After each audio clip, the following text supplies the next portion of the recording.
প্রথমেই কড়াইয়ে তেল গরম করে কালো জিরে ফোড়ন দিয়ে দিলাম।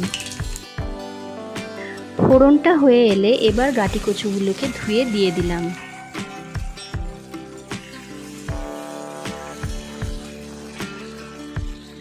এরপর দিয়ে দেব 1 চামচ লবণ আর 1 চামচ হলুদ।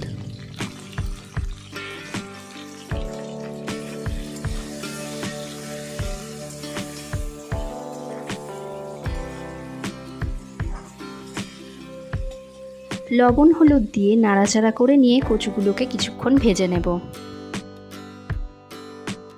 এরপর দিয়ে দিচ্ছি 1 চামচ জিরের গুঁড়ো।